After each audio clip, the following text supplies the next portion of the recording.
Welcome to History at High Noon. Just a few announcements before we get started. First off is August the 23rd, 10 a.m.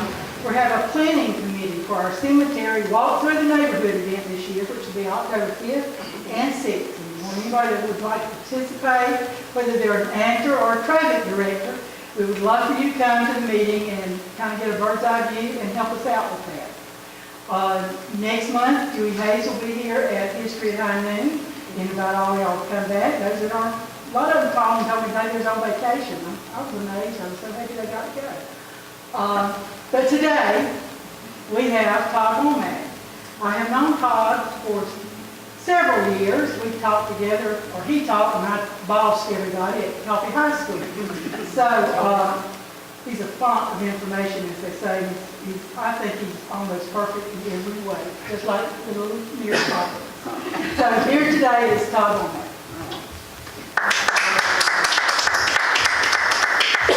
All right, Carol called me or texted me early in the month.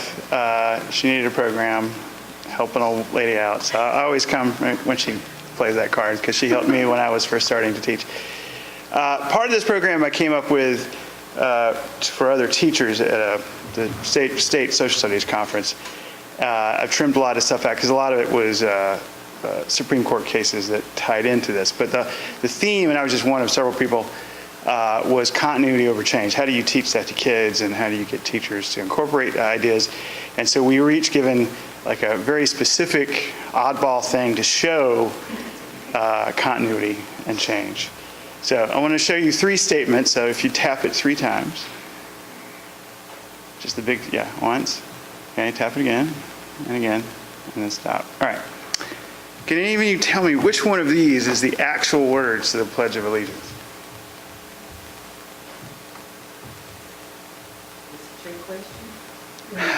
Yeah, so you'd be, my students think everything I do is a trick question. Yeah, no, it's just you don't know the answer, that's the trick.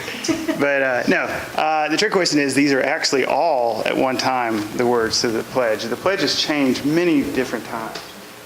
And we're going to look at some of those changes, why the change occurred, and you see they just monkeyed around with the words and the placement of the words a couple of times.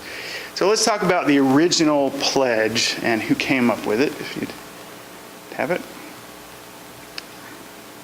Tap it again. Tap it in the center of yeah. There we go. All right. First off, in this photo, this is from the teens, early teens. And the pledge did not become universally American until after World War II. You may remember doing it, but there were parts of America that didn't do it or use a different version, or it had a state pledge, which I never, apparently Georgia had one at one time. I don't remember that one. But and then you see they're doing this maneuver, which is actually a military salute. It's a specific of a soldier on guard duty. When he would have his gun, he would salute that way to an officer. So he could still be near the trigger. I think that was the theme. Doing this was too far for him to reach for the gun. Anyway, and the military complained about this. And so it's not just the words of the pledge, it's how we do the pledge, where we do the pledge. All of these have changed over time. Okay? So if you click again. All right, this is the guy who came up with it, and this is usually shocking to a lot of people. A socialist came up with the Pledge of Allegiance for the United States. He was a socialist Baptist minister on top of that. His name is Francis Bellamy. And he wrote the original pledge in August of 1892. So a lot of people think the pledge goes back to the American Revolution. It does not.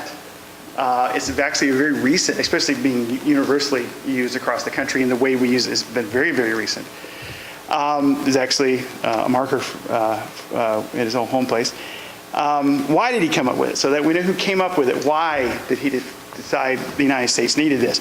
Well, there was an attempt by a Union Army officer during the Civil War to come up with a pledge. And the reason that his pledge didn't catch on,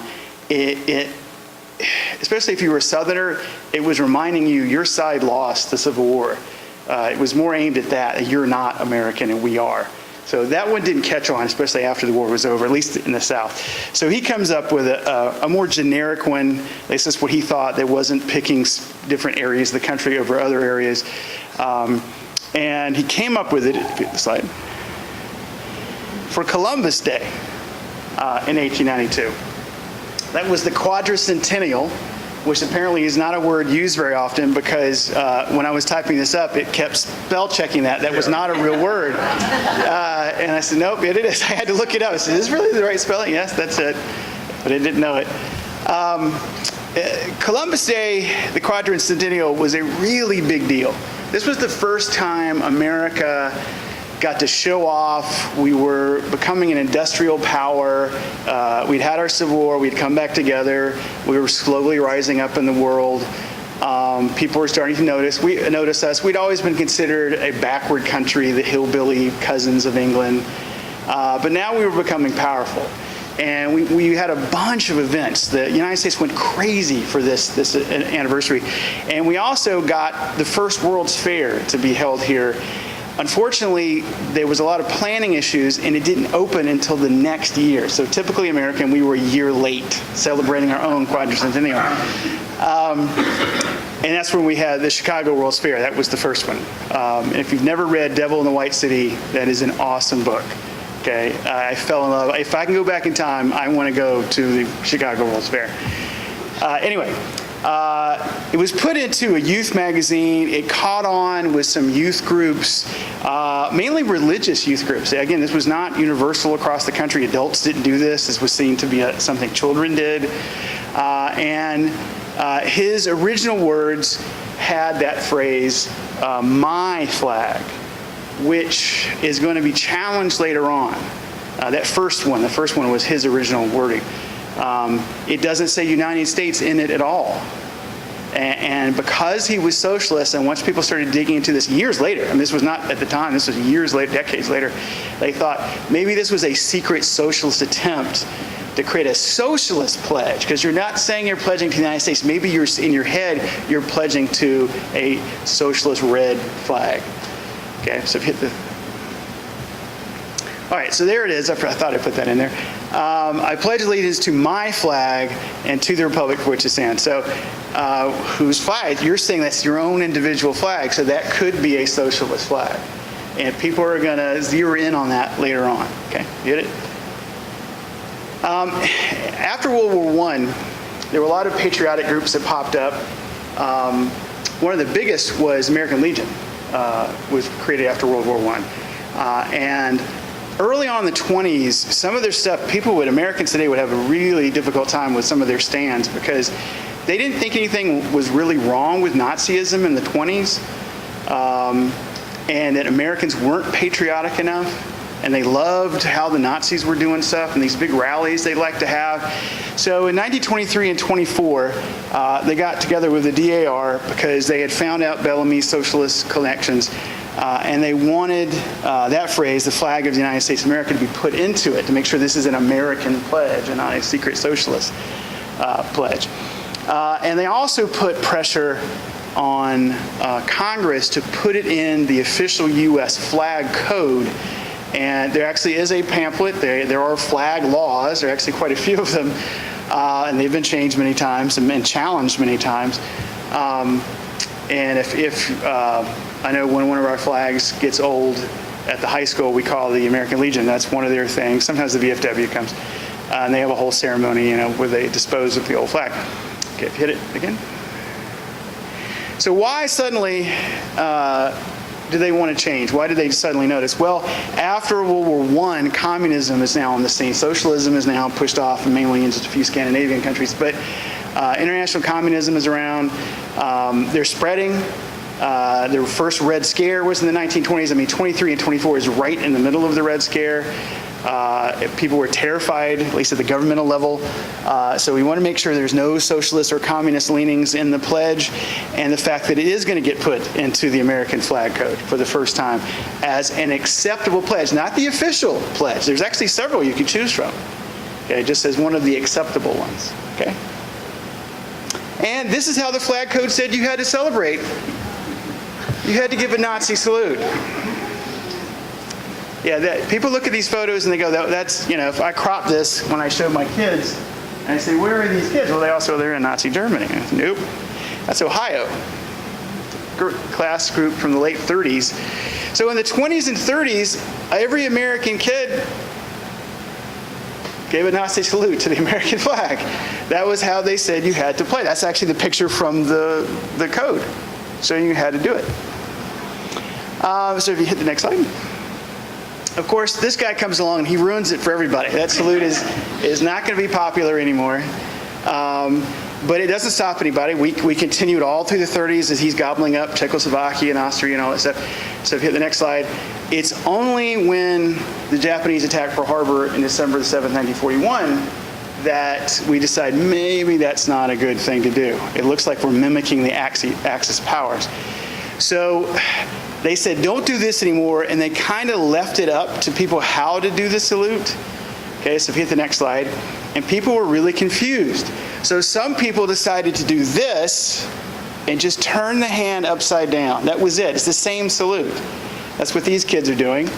And then there's that military salute across the chest, which the Army said this was not, no, that's a military salute. You can't do it, because some people wanted to do this too. And they said, no military salutes. That is not a good way to do this.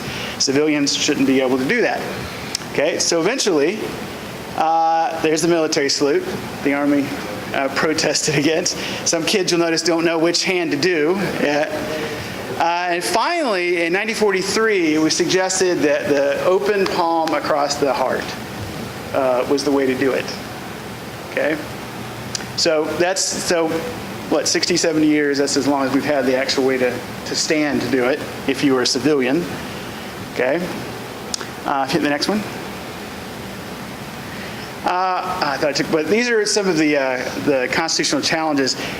When it was put in the flag code in 43, it was immediately challenged because the pledge became the pledge was accepted as the only pledge now. All the others were pushed off for civilians, and the way to do it, and the fact that it was over the heart. And the Jehovah's Witnesses were the first to. They said this was a form of ideology, and that people were being forced to do it against their will, and they weren't supposed to be doing that. So West Virginia case, originally at the very end of 42, that case went to the Supreme Court. Supreme Court said it was fine. Yeah, you can force them all day. Put a gun to their head, force them to do it.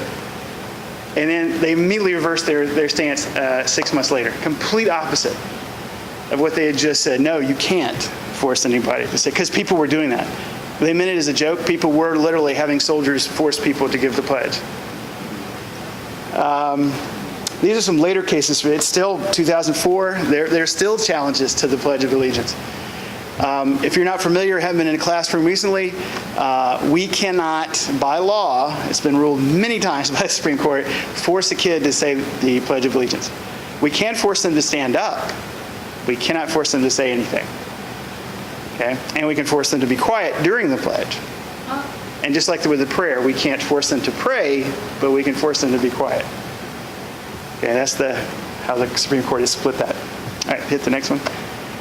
Enough of the boring Supreme Court stuff. All right, after World War II, 1954, the Knights of Columbus, the largest Catholic organization in the United States, decided that God needed, so they protested to Congress. Actually, it took several years. And because they were religious, they wanted under God put in it. So now under God is now added. Why? Why all of a sudden in 54, why do they want to put under God in it? Click. Okay, so why is there a change? Anybody? It's communism again. But the pledge has so much to do with communism, almost nothing to do with America. We're in the Cold War. And the commies were godless commies. Remember, that was an insult. That's how you attack those godless commies. And so we were trying to show we weren't godless. We were religious, and they weren't. So they wanted under God put in it for the first time. But by putting under God, the pledge now became a religious prayer. And that's why we can not force a kid to say it. Okay, all right, if you hit the next slide. You have a few minor challenges in the 60s occur, the whole counterculture, Vietnam, there's some flag issues and pledge issues. But the Supreme Court mainly reaffirms what they've already decided. And so it doesn't come up again until September the 11th, and you have this birth of something called super patriotism, and suddenly people are giving pledges every 5 seconds every day. You remember how it was right after for at least a good year or two. And people took this kind of super patriotism a little too far. If you hit the next slide, getting to the part where we couldn't call them French fries because the French decided not to back us in our invasion of Iraq. So yeah, they had to, remember, change them to freedom fries. And everybody had the flag pin, ubiquitous flag pin everybody wore for a while. There have been, as I said, the 2004 cases. There was another 2009 case about the pledge. And again, the Supreme Court just constantly reaffirms what they've already said now for over half a century. If you hit the next slide, Superman is now a bunch of movies. But if you think about it, hit it one more time. Superman's actually an undocumented illegal alien. He's from another planet, after all. And in the capital A, alien, not the illegal alien. All right, any questions? That was real fast, and most of it was a lot of constitutional, which is dull. I shouldn't say that. The kids will say it. Interesting. Yeah, try. Anyway, I just wanted to show you how something as simple as the pledge, which we think, and kids think this a lot, that the way it is now is the way it's always been. And no, there's, for example, Thanksgiving is another thing. We show how it changes over time. Thanksgiving is actually a Civil War holiday. It has nothing to do with the Pilgrims whatsoever. Congress created it. Does anybody know when Congress created Thanksgiving as an official national holiday? Yeah, the summer of 1941. Just before World War II started. Yeah. And when the North wanted to create it as a national holiday, because they had kept it going, some northern states, not everywhere, but they liked it. And Lincoln was the guy who suggested, I'm getting off topic now, but to have turkey, because that wouldn't hurt the army. Because people would, if you're going to have a bunch of people over, and you're going to slaughter a hog or a cow to feed everybody, that was actually going to hurt the meat that needed to go to the soldiers. And Thanksgiving was to give thanks not to God. It was thanks for who? Thanks for the soldiers, because they had just won Gettysburg and Vicksburg. And Lincoln was positive the war was going to end in their favor. It was just a matter of time. So that's why he proposed the National Day of Thanksgiving. That's what he called it. And he suggested get together with your family, because people wanted, how do you celebrate it? So he said, have a meal, get all your extended family together. And then he didn't want to hurt the soldiers by slaughtering meat, and he also didn't want it to cost a lot for the families. So what would feed a lot of people and be reasonably cheap was a turkey, and that's what he said he was going to have at the White House. So that's why we copied, the majority of the people copied what Lincoln was doing. That's how turkey gets associated with it. Pilgrims didn't eat turkey. They thought they were diseased animals. If you've seen a real wild turkey, yeah, the neck down, the bird is beautiful, but head up, that animal's gotten into something. Okay, I'm not eating that. That's poison, whatever he's in. So, and in the summer of 41, when Congress was trying to come up with our first true national holiday, we had not actually had a national holiday before that. You can say, well, what about July 4th? July 4th, every country has an Independence Day. So it's, yeah, and ours isn't even the first. So that's not original. But Thanksgiving, that no one else celebrated except us, was not created until 41. And they said it's going to be in November, because that was the day that Lincoln said. That's not when the Pilgrims, we actually read anything, that the Pilgrims weren't doing anything in November. Nothing. You know, the original governor of the colony wrote a long history of the Pilgrims, and he doesn't mention Thanksgiving at all. Why? It didn't happen. Okay, it didn't happen to him. But in the debate over the holiday, Southern congressmen, and in some states, celebrating Thanksgiving is still against the law in the South, because it's a Civil War Union holiday. And the South is not going to celebrate a day, yay, we lost. No one does that. So they protested and said, no, this is a Civil War holiday. We're never going to vote for Thanksgiving. And literally out of thin air, Northern congressmen say, no, it's not about the Civil War. It's about, the Pilgrims. Yeah, and they weren't around to complain about, hey, we didn't do that. So Pilgrims got associated, November got associated, Turkey got associated, all because of the Civil War, not because of anything that Pilgrims actually did. Anyway, those are just some things we showed about how these things we think are set in stone, they've always been that way, have changed. Kids don't understand things change. and have different interpretations over time. So anyway, any questions? Tom, Yes. is this kind of stuff taught in school? I mean, In my class it is, yeah. is it, textbooks and... Textbooks take about 20 years to catch up on stuff, even though they are printed almost every year. One of the things back in 2002, National Geographic, just to give you an example, they got a bunch of linguists, historians, archaeologists together to figure out, speaking of Columbus Day, who Columbus actually was. We don't actually have an image of him. No one knows what he looked like. No one thought he was important enough to paint him in his lifetime, which they painted everybody. Okay, you won a single battle, you got 900 paintings made. His name was not Christopher Columbus. That's an English name. He would not have recognized that as his name. So what they were trying to do is, who was he? Where was he from? What was his real name? What did he look like? And what did he actually do during his lifetime? And it turns out that whole story that he is from Genoa and he was Italian isn't true. That was a lie he made up to tell his own son and anybody who asked him, because he was actually from Barcelona. And if you go to Barcelona, there's whole stuff about Christopher Columbus. They know he's from there. He was Spanish today, but if you ask somebody from Barcelona, are you Catalan? That's what they call this, because Barcelona was the capital of Catalonia. Are you Spanish? They'll say they're Catalan first, and Spanish, not even third, really. And if you've been paying attention to the news, they've had a vote. They don't want to be part of Spain, because they were taken over during Columbus's lifetime. And so, anyway, they actually opened the Spanish government gave them permission to open his grave, did DNA. He is not Italian. That 23andMe and Ancestry.com stuff, that swab you can send off, figure out where you're from. They can do it with DNA from bones too. There are also a few written records that he had red hair. There's no redheaded Italians.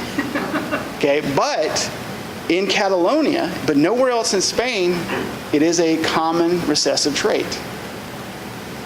So his hair, they actually found a Colum family, which is close to Columbus. And what did they do? They were shipbuilders. The granddad was an admiral in the Catalanese Navy. And so they started digging, and they found that he gave a commission to his grandson, Christopherens Colum. And so there he is, Christopher Columbus. But if you go to Genoa, there's a statue to Columbus. They have Columbus's birthplace. They will taste a museum to this day. And they show you the baptismal records. If you want to go back to the Middle Ages and find people, you got to go through baptismal stuff. And there is a Christoph Ferroni in a baptismal record, born when he roughly would have been born. And they got all excited and said, "Oh, it's true. He's from here." They didn't know who he was. And so they went crazy and put up the statue in the museum and all that stuff. That was back in the early 1800s. They didn't bother to flip 4 pages past that and see that kid died when he was only 3 months old. So yeah, the death records are in the same book. Anyway, so that's not, but they've stuck with that story because it was about money. I don't know if you know about the Grand Tour the rich were doing in the 1800s. And people were going to Florence, people were going to Rome, nobody went to Genoa. They had some ruins, but they weren't as good as Rome's. They had some artists, but they weren't like the Florence artists or Venice. How do you get people? Well, the founder of the New World, he's from our city. So that's why they latched on him with his death grip that they will not give up. Even though National Geographic in 2002 has proven genetically, we have 21 examples of his handwriting and letters he wrote. He uses Catalan slang in his letters. Well, how would an Italian know that? If you wrote a letter to somebody and you said, "How y'all doing?" and it fell through a crack in the floor, and 500 years later, archaeologist finds it, they're going to know, well, I don't know who that person was, but they were from the American South. He put y'all. No one else in America put y'all in a letter. My phone, I use y'all so much, I just put "why," y'all. It comes up immediately. It gets trained at what you always use. So anyway, I'm getting off topic, but that's 2002, and just some of the brand new textbooks in 2018 have just started to hint that he may not have been from Italy. But that same Knights of Columbus group has a lot of members, and they don't want to give up on the fact that he wasn't Italian, even though there's no proof whatsoever that he was from there. He didn't speak Italian. He wrote in Latin, which tells us that he came from a wealthy family because they had to have tutors to teach him a dead language in his time. The fact that he could read and write. and the naval connection to Barcelona, his grandfather, the ship. The reason he kept it a lie that he told people he was Italian is because during the war between Catalonia and Spain, when Spain was trying to take it over, he won the only naval victory that Catalonia had. He sank 3 Spanish ships, killed over 300 Spaniards, and then he shows up on their doorstep 3 years later asking for money for a voyage, this idea he's got. Wait, didn't you just kill him? But no, they might have killed him on the spot. So he was kind of making it murky where he was from. Even his own family wasn't really sure where he was from because he was trying to get money from Spain. So anyway, yeah, I try to include it in the class. That kind of stuff. Kids are just, they do latch onto that stuff, that they thought all this was in stone. Oh wait, there's some different interpretations of it. You know, so anyway. Any more questions? Flag Day. Well, Like, yes. Flag Day, wasn't that started by the South, is it Money Day or something? Name Day? flag, Flag Day. Was Flag Day started as a Confederate holiday? It started in the South after the Civil War, where the South was putting up banners and red, white banners. Now, during the Reconstruction period, during the Reconstruction Act of 1867, one of the many parts of that law was that Confederate symbols were banned. Because this was 2 years after the war, and people were still flying Confederate flags at their house, or the Confederate colors, and even wearing Confederate gray uniforms. They wore them until they fell apart, really, because they didn't have any other clothes. But you know, no other winning side in the Civil War has ever let the losing side have, you know, show off their stuff. When we won World War II, one of the first things we did is no more Nazi symbols, and that's only been changed. It's actually still against the law in Germany to walk around with swastikas. That was one of the first laws. So the Union did that over the South. The South tried to get around these constantly, these laws, because it was a 2-year prison sentence if you were still in a Confederate gray. That's what the law said, Confederate gray uniform. Do you know what they did? They just dyed it red.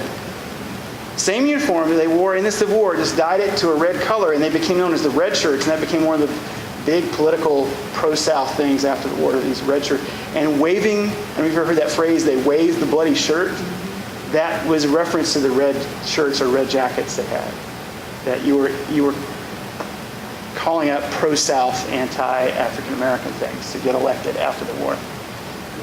Now the Remembrance Day, there's a Confederate Remembrance Day. I don't know if that's connected to Flag Day. I'm not sure. That's something I haven't looked at. Was maybe more than you wanted to know.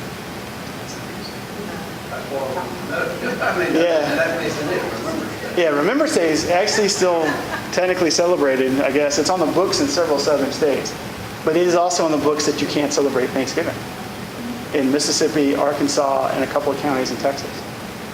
So if you're visiting family in Texas and you're about to cut in that turkey, the FBI is going to kick in the door and haul all of you out. No.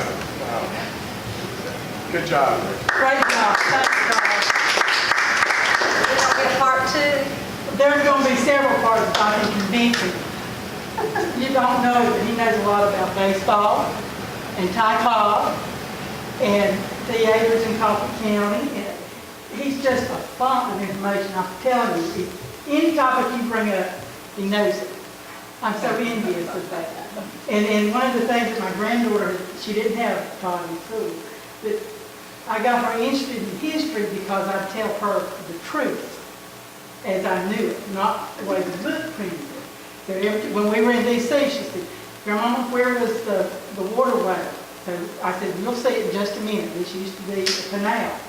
And so those are the kinds of things that get kids interested in history. That you got to give them something to latch on to. And we're all still kids in a way, because I just love this kind of stuff. So thank you again, Todd. I'm going to get you again during summer holidays, if not the fall. Thank y'all very much for coming. See you next month.